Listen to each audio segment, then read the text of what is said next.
Fair access is a must. It's not negotiable and certainly worth the investment.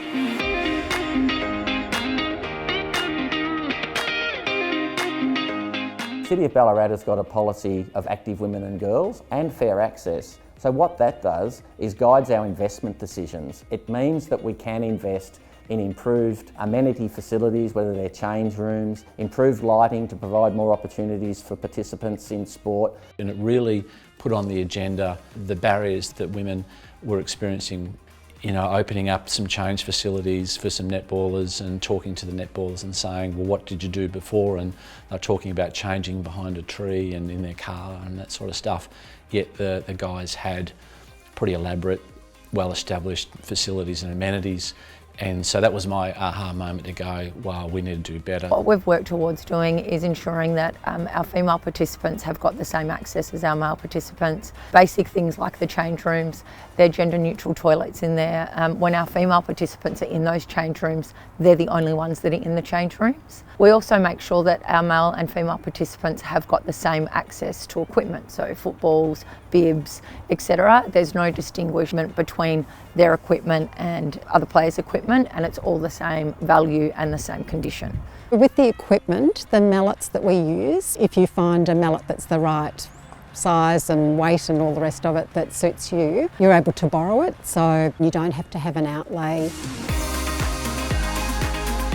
Within our programming and booking courts and so forth, there's no consideration that one is more important than the other. We have categories for all females, so typically you sometimes see smaller categories for women, but we actually have the same amount of categories that we have for men, we have for females. We're starting to look at inclusive disability, with Creswick opening their trails with adaptive trails. So that's one of our areas that we really want to look at. Our male and female participants both play on the stadium pitch, which I know for some of our Melbourne teams that's a big draw card because they don't get to play on the beautiful pitches back down in Melbourne as much, so they really love coming here and being on the main stage. Being able to train even on the #1 pitch, so we get to train on this once a week, the men get to train on it once a week, so it's really nice and fair.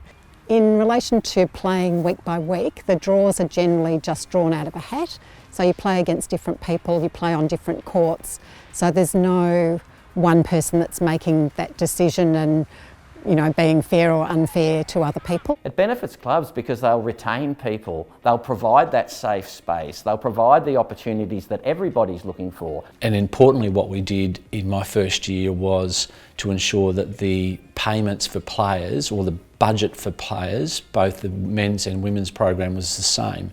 So we had to trim, in fact, year one, the boys, and put some money over the girls' program, and that's held us in good stead. I always think about what I would like and how I would like to be treated. So I would encourage any leader in any club to think about what opportunities they would like, and irrespective of gender, just provide those opportunities. I do feel like I have a future in soccer because of this club and its support and everything. It's been really good.